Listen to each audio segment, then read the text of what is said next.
Probably a lot of you know the story of the two salesmen who went down to Africa in the 1900s. They were sent down to find if there was any opportunity for selling shoes. And they wrote telegrams back to Manchester. And one of them wrote, "Situation hopeless, stop, they don't wear shoes." And the other one wrote, "Glorious opportunity, they don't have any shoes yet." Now, there's a similar situation in the classical music world, because there are some people who think that classical music is dying, and there are some of us who think you ain't seen nothing yet. And rather than go into statistics and trends and tell you about all the orchestras that are closing and the record companies that are folding, I thought we should do an experiment tonight. An experiment. Actually, it's not really an experiment because I know the outcome. But it's like an experiment. Now, before we start, I need to do two things. One is I want to remind you of what a 7-year-old child sounds like when he plays the piano. Maybe you have this child at home. He sounds something like this.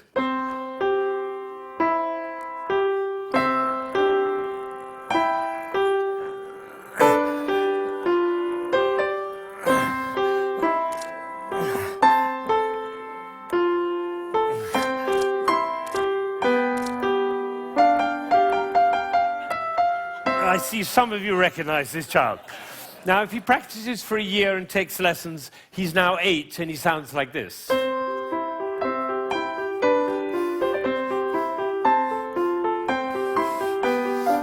then he practices for another year and takes lessons, now he's 9.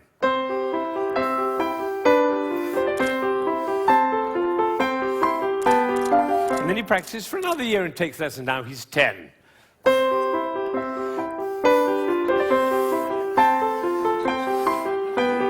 At that point, they usually give up. Now, if you'd waited for one more year, you would have heard this.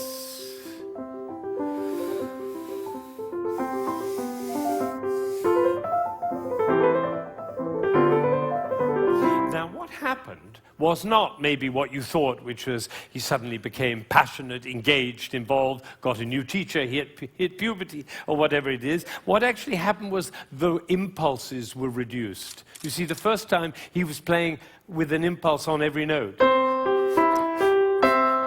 And the second, with an impulse every other note.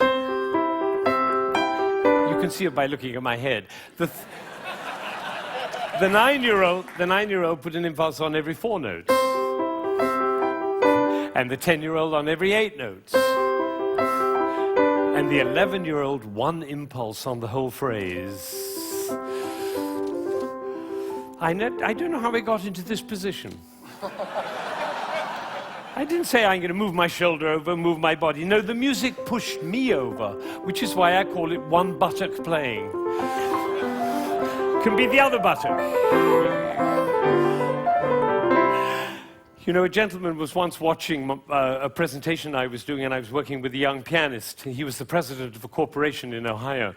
And I was working with this young pianist, and I said, the trouble with you is you're a 2-buttock player. You should be a 1-buttock player. And I moved his body like that while he was playing. Suddenly the music took off. Took flight. There was a gasp in the audience when they heard the difference. And then I got a letter from this gentleman. He said, I was so moved, I went back and I transformed my entire company into a 1-buttock company. Now, the other thing I want to do is to tell you about you. There are 1,600 people, I believe. My estimation is that probably 45 of you are absolutely passionate about classical music. You adore classical music. Your FM is always on that classical dial, and you have CDs in your car, and you go to the symphony, and your children are playing instruments. You can't imagine your life without classical music. That's the first group. It's quite a small group. Then there's another group, bigger group. These are the people who don't mind classical music. You know, you come home from a long day and you take a glass of wine and you put your feet up, a little Vivaldi in the background doesn't do any harm, right? That's the second group. Now comes the third group. These are the people who never listen to classical music. It's just simply not part of your life. You might hear it like secondhand smoke at the airport, but and maybe a little bit of a march from Aida when you come into the hall, but otherwise you never hear it. That's probably the largest group of all. And then there's a very small group. These are the people who think they're tone deaf. Amazing number of people think they're tone deaf. Actually, I hear a lot, my husband is tone deaf. Actually, you cannot be tone deaf. Nobody is tone deaf. If you were tone deaf, you couldn't change the gears on your car in a stick-shift car. You couldn't tell the difference between somebody from Texas and somebody from Rome.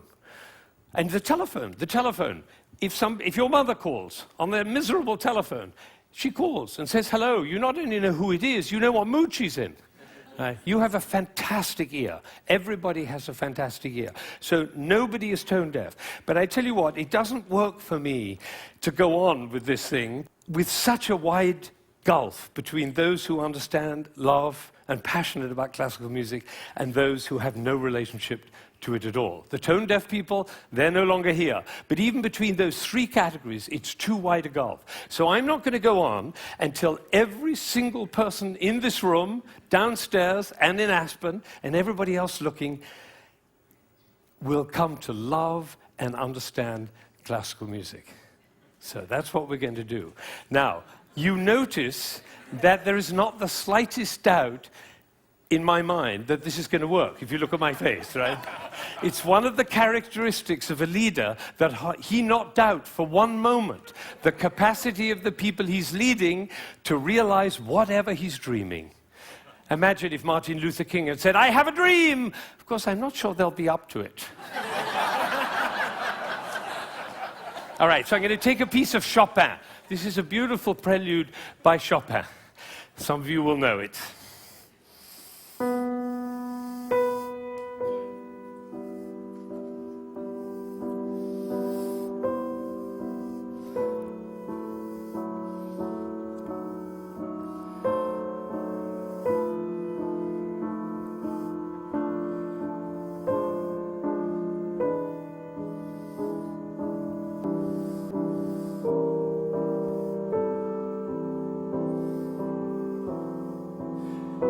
I think probably happened in this room. When I started, you thought, how beautiful that sounds.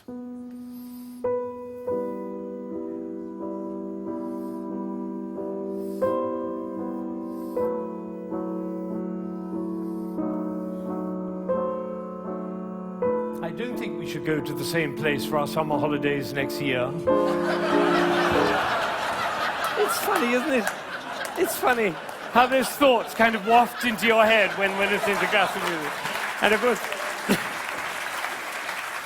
of course, if the piece is long and you've had a long day, you might actually drift off. And then your companion will dig you in the ribs and say, "Wake up, it's culture!" And then you feel even worse. But has it ever occurred to you that the reason you feel sleepy in classical music is not because of you, but because of us? Did anybody think while I was playing, why is he using so many impulses? If I'd done this with my head, you certainly would have thought it.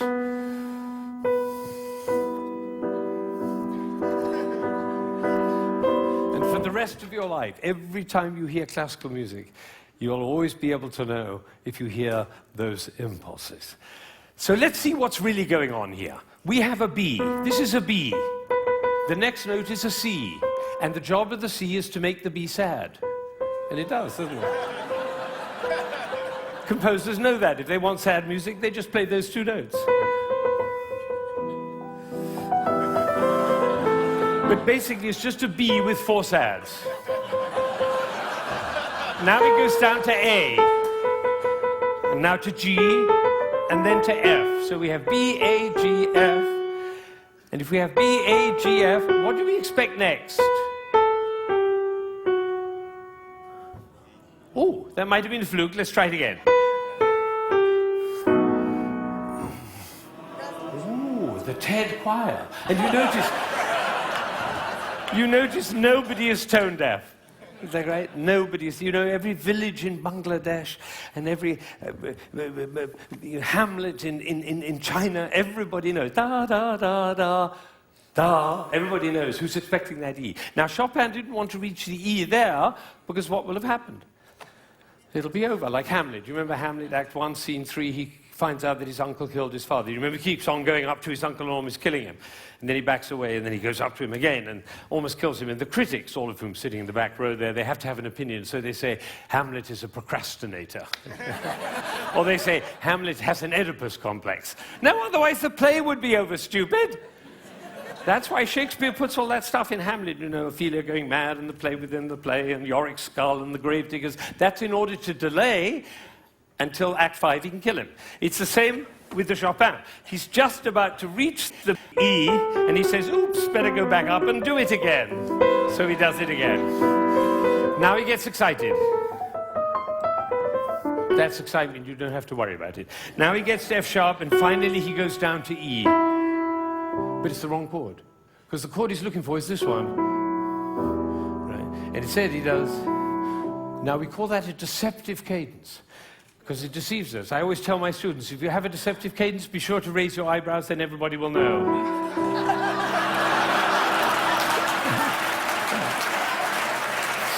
All right. So he gets to E, but it's the wrong chord. Now he tries E again. That chord doesn't work. Now he tries E again. That chord doesn't work. Now he tries E again. That doesn't work. And then finally, there was a gentleman in the front row who went, like that. It was the same gesture he makes when he comes home after a long day, turns off the key in his car and says, I'm home. Because we all know where home is.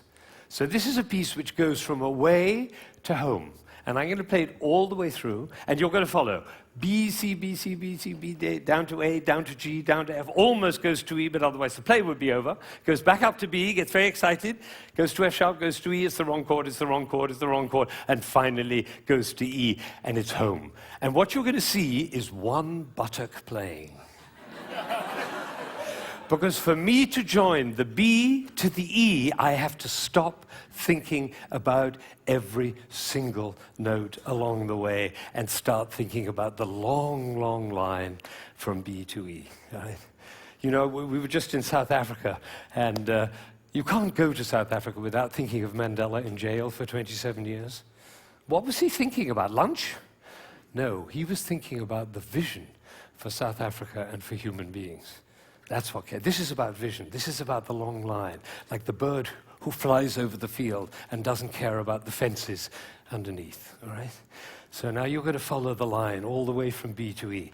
And I have one last request before I play this piece all the way through. Would you think of somebody who you adore who's no longer there? A beloved grandmother, a lover, somebody in your life who you love with all your heart, but that person is no longer with you. Bring that person into your mind, and at the same time, follow the line all the way from B to E, and you'll hear everything that Chopin had to say.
Now, you may be wondering,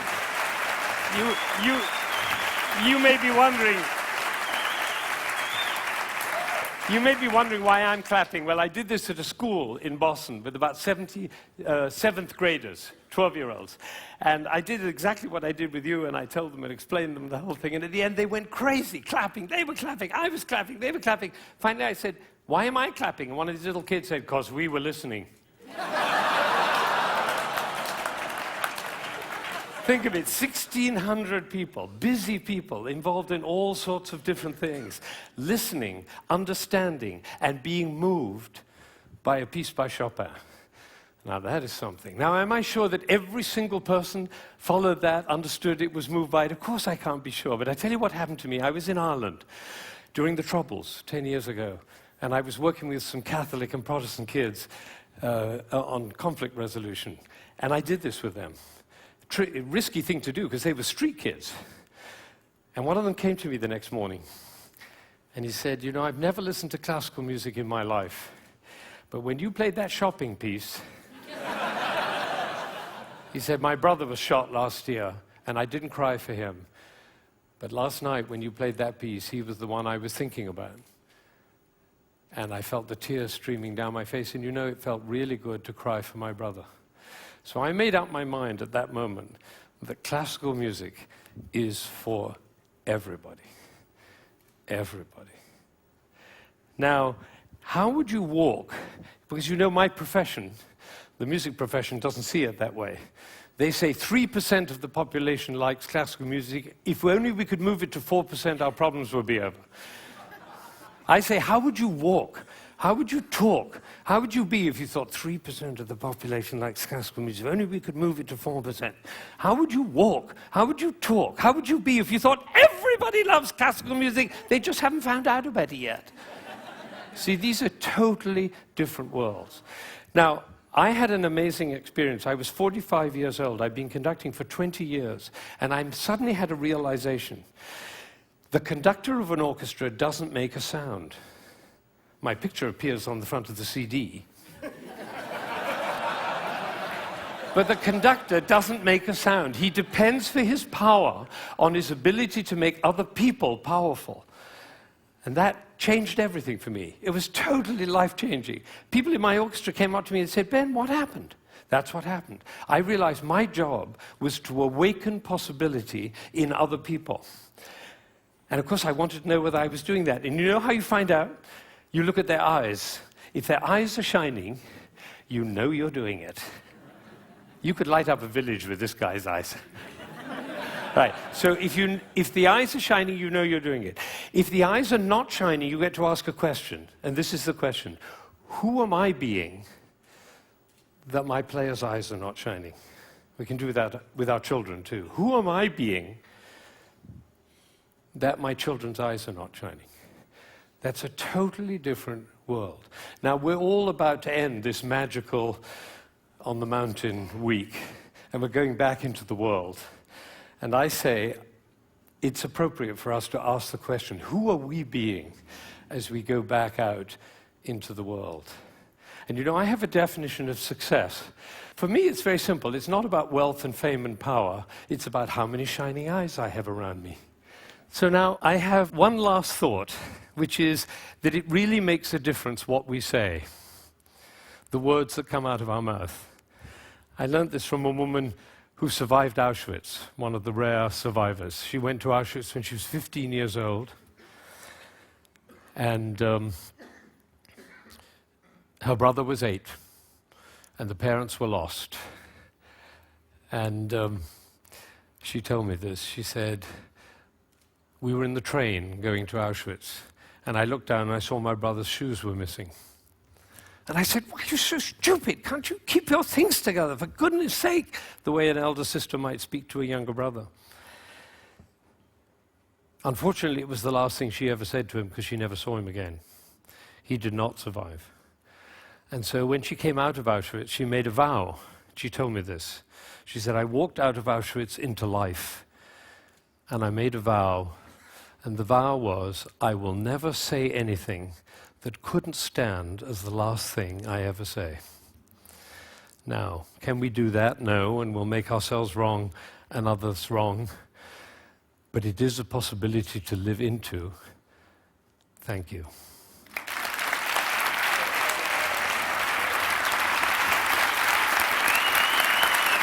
Shining eyes. Shining eyes.